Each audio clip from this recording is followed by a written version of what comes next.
BPSC के द्वारा चयनित शिक्षक अभ्यर्थियों के डॉक्यूमेंट्स वेरिफिकेशन और काउंसलिंग को लेकर जिला शिक्षा पदाधिकारी कार्यालय पटना की तरफ से आपके आवश्यक दिशा निर्देश जो है जारी किए गए हैं, जिसमें आपके डेट और किस वर्ग के शिक्षक अभ्यर्थी और यहाँ पर आपके काउंसलिंग स्थान और यहाँ पर आपके डॉक्यूमेंट्स को लेकर जो है आपका बोला गया है।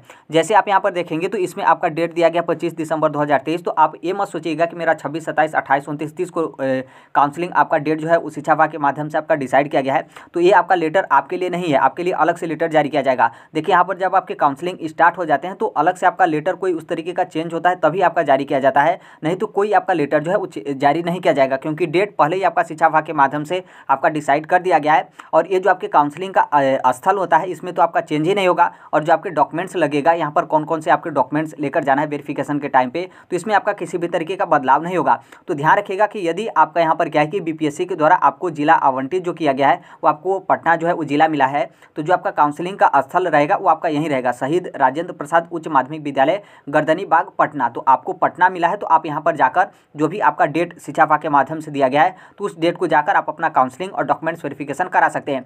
बाकी इसके अलावा जो आपके काउंसलिंग सेंटर होते हैं, टोटल आपके बिहार के 38 जिले हैं, तो 38 जिलों में आपके काउंसलिंग सेंटर जो है आपके बनाए गए हैं। तो यहाँ पर बीपीएससी की तरफ से जो जिला आवंटित किया गया है तो उस जिले का जो आपका counselling centre documents verification centre है वहाँ पर जाकर आपको काउंसलिंग और डॉक्यूमेंट्स वेरिफिकेशन कराना है, जो कि इसको लेकर डिटेल हम एक वीडियो जो है बनाए हैं। उस वीडियो में डिस्कस किएंगे कि कौन सा जिला है और उस जिले का जो आपका काउंसलिंग सेंटर है कहाँ पर बना है। तो उस वीडियो को जाकर देखेंगे तो काफ़ी ज़्यादा हेल्प जो है आपको मिलेगा। कमेंट बॉक्स में उस वीडियो का लिंक जो है आपको देखने को मिलेगा।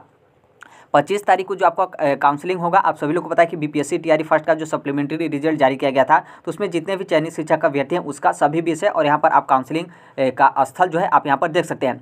डॉक्यूमेंट्स को लेकर आप यहाँ पर ध्यान दीजिएगा, और ये आपका डॉक्यूमेंट्स बीपीएससी टीआरई फर्स्ट का जिसके बारे में बात करें और बीपीएससी टीआरई 2 में जो चयनित शिक्षक अभ्यर्थी हैं, इन दोनों शिक्षक अभ्यर्थियों को लेकर आपका दिया गया है।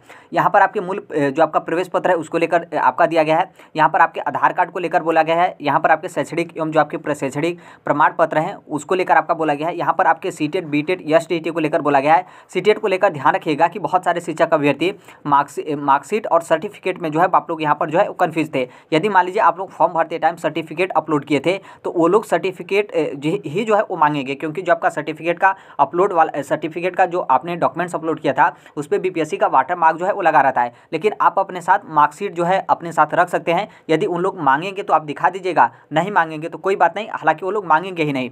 बाकी यदि मान लीजिए आप मार्कशीट अपलोड किए हैं तो आप सर्टिफिकेट भी अपने साथ जो है वो ले लीजिएगा। यदि उन लोग मांगेंगे तो दिखा दीजिएगा और नहीं मांगेंगे तो कोई बात नहीं है। तो मेरे कहने का मतलब है मार्कशीट और सर्टिफिकेट दोनों आप अपने पास जो है वो रखे रहेगा। यहाँ पर आपके 3 फोटो को लेकर बोला गया है, और यहाँ पर आपके फॉर्म भरते टाइम बोला गया कि जो आपने फॉर्म भरा था वहीं आपका 3 फोटो होना चाहिए। तो जरूरी नहीं है आपके पास वो फोटो है तो बहुत अच्छी बात है, बाकी नहीं फोटो है तो आपका ही फोटो है, 3 फोटो अपने पास जो है वो रख लीजिएगा। आरक्षण का दावा से संबंधित, तो यहाँ पर आपने आरक्षण से दावा जो है आपने किया था, आप रिजर्वेशन लिए थे, तो जो भी उसके संदर्भ में जो भी आपका डॉक्यूमेंट्स होगा वो आपको यहाँ पर जो है मूल प्रमाण पत्र उसका जो है वो लेकर जाना है। अब देखिए अदर स्टेट के जो अभ्यर्थी होंगे तो आप लोग सोचते हैं कि कास्ट सर्टिफिकेट या फिर निवास प्रमाण पत्र लेकर जाना है, तो बिल्कुल नहीं, यहाँ पर आपको कुछ भी जो है वो लेकर नहीं जाना है। बाकी आप बिहार के होंगे तो निवास प्रमाण पत्र आपको लेकर जाना है, और ओबीसी से होंगे तो एनसीएल वाला जो आपका अपलोड था वो आपको लेकर जाना है, ईडब्ल्यूएस से होंगे तो ईडब्ल्यूएस लेकर जाना है। अदर स्टेट के अभ्यर्थी ध्यान रखेंगे कि आपको जो दिव्यांगता वाला था तो वो आपके लिए पोर्टल ओपन था, तो अदर स्टेट के अभ्यर्थी जो आपका दिव्यांगता था उसमें भी डिटेल आप लोग सबमिट किए थे, तो दिव्यांगता से संबंधित जो कुछ भी आपका डॉक्यूमेंट्स होगा उसको आपको यहाँ पर जो है वो लेकर जाना है। 7वें पॉइंट पे आपके जन्म तिथि को लेकर बोला गया है, तो मतलब डेट ऑफ बर्थ में आप छूट, तो आप लोग को तो पता होगा कि आप डेट ऑफ बर्थ में छूट लिए होंगे तो किस आधार पे लिए होंगे, तो उससे संबंधित जो भी आपका प्रमाण पत्र होगा उसको जो है वो लेकर जाना है। आगे आपका बोला गया जो कि सबसे ज़्यादा महत्वपूर्ण है, जो कि 8वें पॉइंट पे कि जैसे ही आपका काउंसलिंग होगा, काउंसलिंग के बाद यहाँ पर क्या है कि आपको ओरिएंटेशन हेतु 2 सप्ताह के लिए जो है आपको भेज दिया जाएगा। यानी आपको वहीं पर जैसे आप काउंसलिंग कराते हैं तो 2 सप्ताह यानी 14-15 दिन के लिए आपको ट्रेनिंग के लिए जो है भेज दिया जाएगा। तो इसलिए आप यहाँ पर तैयारी होकर जो है वो आइएगा। 9वें पॉइंट पर आपके बोला गया है आधार कार्ड को लेकर, जो कि सबसे ज़्यादा एक तरीके से देखेंगे तो यही आपका महत्वपूर्ण है, क्योंकि ये जो आपका आधार कार्ड है वेरीफाई यदि आपका नहीं होता है तो वो लोग आपका जो आगे का प्रोसेस होता है यानी आपके डॉक्यूमेंट्स का जांच वगैरह करना, तो वो लोग जो है वो नहीं करते हैं। तो जो आपका आधार कार्ड है वो आपका आधार कार्ड में मोबाइल नंबर लिंक आपके पास होना चाहिए, क्योंकि वो लोग OTP भेजते हैं।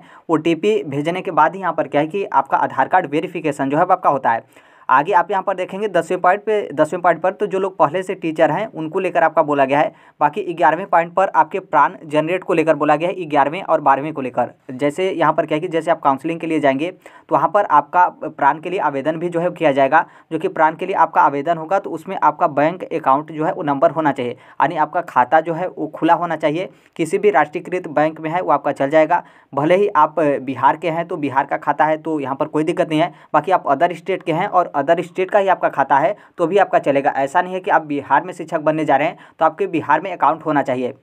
आपका दूसरे स्टेट में भी अकाउंट है तो भी आपका कोई दिक्कत नहीं है, बस आपका राष्ट्रीयकृत बैंक में आपका खाता जो है होना चाहिए। उसके साथ यहाँ पर क्या है कि आपका कैंसिल चेक आपके पास होना चाहिए। यदि मान लीजिए आपके पास कैंसिल चेक नहीं है तो जो आपका पासबुक है, पासबुक भी है तो भी आपका यहाँ पर चल जाएगा, क्योंकि जो आपका पासबुक का पहला पेज होता है उससे प्राण के लिए जो आपका आवेदन होता है तो वो लोग फोटोकॉपी के तौर पर अपलोड जो है कर देते हैं। कैंसिल चेक है तो बहुत अच्छी बात है, बाकी नहीं है तो आपके पास पासबुक जो है अवेलेबल होना चाहिए।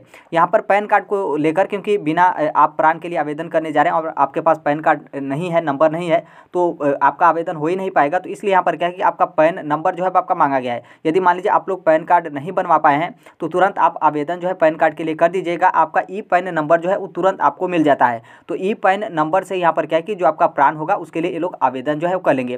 तो इसलिए इन सभी डॉक्यूमेंट्स को आपको यहाँ पर ध्यान रखना है और डॉक्यूमेंट्स को ध्यान में रखते हुए जो भी आपका संबंधित जिला आपको बीपीएससी की तरफ से मिला गया है वहाँ का जो आपका काउंसलिंग सेंटर है वहाँ के लिए आपको जो है वो निकल जाना चाहिए।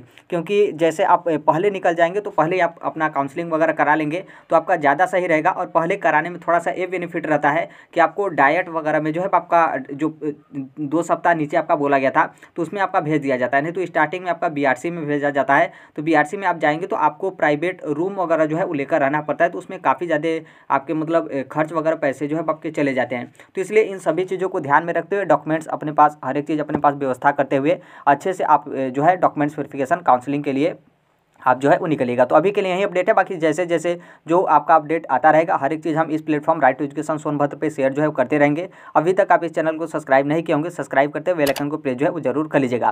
मिलते हैं अगले नेक्स्ट वीडियो में, तब तक के लिए thank you, bye bye, take care, all the best. Thank you for listening, God bless you all, thank you.